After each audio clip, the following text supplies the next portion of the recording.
আজ আমি আপনাদের সামনে আমার জীবনের এক অন্ধকার অধ্যায় তুলে ধরতে এসেছি। নাম প্রকাশে অনিচ্ছুক এক ফলোয়ার এই গল্পটি আমাকে পাঠিয়েছেন, যা তারই ব্যক্তিগত জীবনের এক চরম সত্য। এই গল্পে যে আবেগ, যে টান পড়েন, তা আপনাকেও ছুঁয়ে যাবে। আর হ্যাঁ, যারা আমার ব্যক্তিগত আইএমও নম্বর পেতে আগ্রহী, তাদের বলব পুরো গল্পটি মনোযোগ দিয়ে শুনুন। গল্পের কোনো এক ফাঁকে আমি আমার ব্যক্তিগত আইএমও নাম্বারটি দেব, তাই নাম্বারটি পেতে হলে পুরো গল্পটি মনোযোগ দিয়ে শুনতে হবে। আমার নাম সুজাতা। বিয়ে হয়েছে 10 বছর। স্বামী অরিন্দম একটি বহুজাতিক কোম্পানিতে উচ্চপদে কর্মরত। বিয়ের কয়েক বছর পর থেকে সে প্রায় বিদেশ যেত। প্রথমে এই দূরত্ব আমাকে কষ্ট দিত, কিন্তু ধীরে ধীরে অভ্যস্ত হয়ে গিয়েছিলাম। আসলে অরিন্দমের জীবনে কাজের চাপ এতটাই বেশি ছিল যে আমাদের সম্পর্কের গভীরতা কোথায় যেন হারিয়ে গিয়েছিল। আমরা ছিলাম দুজন ভিন্ন জগতের বাসিন্দা, যারা কেবল একই ছাদের নিচে সহ অবস্থান করতাম। অরিন্দমের সবচেয়ে কাছের বন্ধু ছিল সৌমেন। প্রায়ই আমাদের বাড়িতে আসত। সৌমেন যেমন ছিল মিশুক, তেমনই ছিল রসিক। অরিন্দমের অনুপস্থিতিতে সে প্রায়ই আমাদের বাড়িতে আসত, আমার খোঁজ খবর নিত। আমি একা ঘরে প্রায়ই নিঃসঙ্গ বোধ করতাম, আর সৌমেনের এই আগমন সেই শূন্যতা কিছুটা হলেও পূরণ করত। প্রথমে কেবল বন্ধুত্ব ছিল। আমি ওকে ভাইয়ের মতো দেখতাম, আর ও আমাকে দিদির মতো। কিন্তু সময়ের সাথে সাথে অরিন্দমের দীর্ঘ অনুপস্থিতি আর আমাদের মধ্যেকার সহজ সম্পর্কটা ধীরে ধীরে এক অন্য খাতে বইতে শুরু করল। সেদিন ছিল শ্রাবণের এক মেঘলা সন্ধ্যা। তুমুল বৃষ্টি হচ্ছিল বাইরে। অরিন্দম তখন দুবাই। ওর ফেরার কথা আরও 2 সপ্তাহ পর। সৌমেন প্রায়ই আসত, সেদিনও এলো। বৃষ্টির শব্দে আমাদের দুজনের কথাই যেন আরও চাপা হয়ে আসছিল। আমি ওকে চা করে দিলাম। আমরা বসলাম বসার ঘরে। বাইরে বিদ্যুতের ঝলকানি, আর তার সাথে মেঘের গর্জন। এক অন্য রকম পরিবেশ। সৌমেন বলল, বৃষ্টিটা বোধহয় থামবে না আজ। অরিন্দম থাকলে এই সময়টা দারুণ কাটত। ওর তো বৃষ্টির খুব শখ। ওর কথায় আমার বুকের ভেতরটা মোচড় দিয়ে উঠল। অরিন্দমের কথা। হঠাৎ করেই আমার মনে হল, অরিন্দমের জীবনে আমি কেবল একজন স্ত্রী নই, একজন থাকার জায়গা মাত্র। ওর জগৎ অনেক বড়, অনেক ব্যস্ত। কিন্তু সৌমেন, ওর চোখে আমি কি কেবল বন্ধুর বোন, নাকি তার চেয়েও বেশি কিছু? কথা বলতে বলতে সৌমেন আমার দিকে তাকালো। ওর চোখে কি ছিল আমি জানি না, হয়তো আমার মনের ভুল। কিন্তু সেই মুহূর্তের জন্য আমার মনে হল, ওর দৃষ্টিতে এক অন্যরকম ভাষা, এক অব্যক্ত টান। আমি বললাম, আপনি কি আমার দিকে এভাবে তাকান কেন বলুন তো? সৌমেন একটু অপ্রস্তুত হল। বলল, না মানে এমনি, তুমি একা একা থাকো তো, তাই একটু খেয়াল রাখি। ওর কথায় কেমন যেন একটা উষ্ণতা ছিল, এক আপন করে নেওয়ার সুর। আমার ভেতরটা কেমন যেন দুলে উঠল। আমি ওর চোখের দিকে তাকাতে পারছিলাম না। মনে হচ্ছিল এখনই যেন এই বৃষ্টি, এই বিদ্যুৎ, এই মেঘের গর্জন সবকিছু থেমে যাবে, আর আমাদের দুজনের মাঝে তৈরি হবে এক অন্যরকম নীরবতা। পরদিন সকালে ঘুম থেকে উঠে আমার নিজেকে খুব অপরাধী মনে হল। আমি কি ভাবছি এসব? অরিন্দমের প্রতি আমার কি কোনো দায়িত্ব নেই? ও আমায় বিশ্বাস করে বাইরে কাজ করতে যায়, আর আমি কিনা ওর বন্ধুর প্রতি? না, এসব ভাবাও পাপ। কিন্তু মন যে মানে না। সৌমেনের কথা, ওর চোখের ভাষা, ওর স্পর্শ। সেদিনও যখন আমার হাত থেকে চায়ের কাপটা নিয়েছিল, ওর আঙুল আমার আঙুল ছুঁয়ে গিয়েছিল। সবকিছু আমার মাথায় ঘুরতে লাগল। আমার শরীর যেন নিজের নিয়মে চলতে শুরু করল। দুপুরের পর সৌমেন আবার এলো। এবার বৃষ্টি নেই, কিন্তু আকাশ মেঘলা। আমি একা। হঠাৎ করেই আমার মনে হল, এই একাকিত্ব আর সহ্য হচ্ছে না।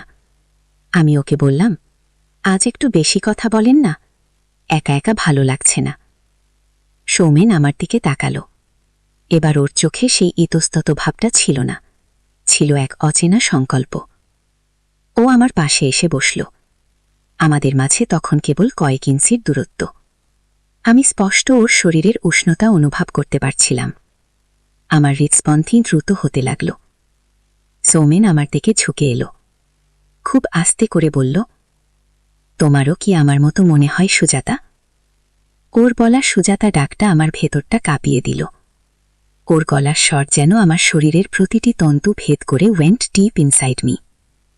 আমি কোনো কথা বলতে পারলাম না, কেবল ওর চোখের দিকে তাকিয়ে রইলাম। সেখানে তখন ভালোবাসার চেয়ে বেশি ছিল এক তীব্র বাসনা।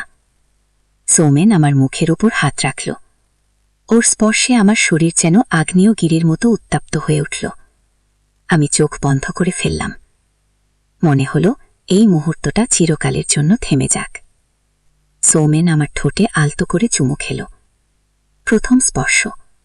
আমার সারা শরীর যেন বিদ্যুতের ঝালকানিতে খেপে উঠল। আমি ওর বাহু ডোরে নিজেকে সঁপে দিলাম। এতদিন ধরে যে শূন্যতা, যে একাকিত্ব আমাকে গ্রাস করেছিল, তা যেন এক নিমেষে উধাও হয়ে গেল। ওর স্পর্শে, ওর চুম্বনে আমি যেন নতুন জীবন ফিরে পেলাম। সেই রাতে কি হয়েছিল তা হয়তো আপনাদের বিস্তারিত বলার প্রয়োজন নেই। আমাদের দুজনের ভালোবাসার যে নিষিদ্ধ আগুন জ্বলে উঠেছিল, তা যেন দুজনকে গ্রাস করেছিল। অরিন্দমের কথা তখন আমার মনেই ছিল না। আমি কেবল সৌমেনের মাঝে খুঁজে পেয়েছিলাম আমার হারানো সত্তা, আমার হারানো ভালোবাসা। এরপর থেকে আমাদের দেখা সাক্ষাৎ চলতেই লাগল। অরিন্দম যখন বাইরে থাকত, সৌমেন প্রায়ই আসত। আমাদের প্রেম তখন এক চরম উত্তেজনার পর্যায়ে। প্রতিবার দেখা হওয়ার সময় মনে হতো আমরা যেন প্রথমবার একে অপরের দেখা পাচ্ছি। ওর উষ্ণ আলিঙ্গন, ওর ঠোঁটের স্পর্শ, ওর শরীরের প্রতিটা ভাঁজে আমার শরীর যেন চুম্বকের মতো আকৃষ্ট হতো। আমার মনে প্রশ্ন জাগত, আমি কি ভুল করছি? কিন্তু মন বলতো, এই ভুলটাই হয়তো আমার জীবনের সবচেয়ে বড় প্রাপ্তি। ভয়ের সাথে মিশে থাকত এক অন্যরকম আনন্দ। ধরা পড়ার ভয়, সমাজের চোখে খারাপ হওয়ার ভয়, কিন্তু তার চেয়েও বেশি ছিল একে অপরের সান্নিধ্য পাওয়ার তীব্র আকাঙ্ক্ষা। একবার আমরা যখন গভীরভাবে একে অপরের মাঝে ডুবেছিলাম, ঠিক তখনই দরজায় কড়া নাড়ার শব্দ হল। আমার বুকের ভেতরটা ধুক করে উঠল। কে আসতে পারে এই অসময়ে? আমি আর সৌমেন একে অপরের দিকে তাকালাম। আমাদের চোখে তখন স্পষ্ট আতঙ্ক। সৌমেন তাড়াতাড়ি আমার থেকে সরে গেল। আমি ছুটে গিয়ে দরজা খুললাম। দরজায় দাঁড়িয়ে অরিন্দম। ওর মুখ দেখে মনে হল ও অনেক ক্লান্ত, কিন্তু চোখে এক অন্যরকম দীপ্তি। আমার সারা শরীর যেন হিম হয়ে গেল। আমি কি করব, কি বলবো কিছুই বুঝতে পারছিলাম না। আমার গলা শুকিয়ে কাঠ। সৌমেন তখনও আমার পিছনেই দাঁড়িয়ে। ওর মুখের রঙও ফ্যাকাশে হয়ে গেছে। অরিন্দম বলল, কি ব্যাপার, এত অবাক হয়ে গেলে কেন? আমি কি আসার আগে জানানো উচিত ছিল? ওর কথার উত্তরে আমি কেবল অস্ফুটে কিছু একটা বলতে চেষ্টা করলাম, কিন্তু কোনো শব্দ আমার গলা দিয়ে বের হল না। আমি কেবল ওর মুখের দিকে তাকিয়ে রইলাম, আর মনে মনে প্রার্থনা করতে লাগলাম যেন এই মুহূর্তটা এইভাবেই থেমে যায়, যেন অরিন্দম কিছুই বুঝতে না পারে। কিন্তু ভাগ্যের পরিহাস, যা হওয়ার ছিল তা হয়তো হবেই। অরিন্দম ঘরে ঢুকল। ওর চোখে মুখে তখনও ক্লান্তি, কিন্তু সেই চোখে আমি যেন এক অজানা সন্দেহ দেখতে পেলাম। ও আমার দিকে তাকিয়ে হাসল, কিন্তু সেই হাসিতে ছিল না কোনো উষ্ণতা, ছিল কেবল এক শীতল জিজ্ঞাসা। আমি জানি না এরপর কি হবে, কিন্তু আমার ভেতরের ভয়টা তখন তুঙ্গে। এক চরম উত্তেজনা আর অনিশ্চয়তার মাঝে দাঁড়িয়ে আমি কেবল ভবিষ্যতের জন্য অপেক্ষা করছি। কি হবে আমার, কি হবে আমাদের এই নিষিদ্ধ প্রেমের? এই গল্পের পরবর্তী অংশে অরিন্দম কি করবে? সে কি আমার আর সৌমেনের এই গোপন সম্পর্ক জানতে পারবে, নাকি আমি আর সৌমেন কোনো মতে এই পরিস্থিতি থেকে বেরিয়ে আসতে পারব? জানতে হলে আপনাদের কমেন্ট করে জানাতে হবে, এবং অবশ্যই আমার চ্যানেল সাবস্ক্রাইব করতে ভুলবেন না। পরবর্তী পর্ব আসছে।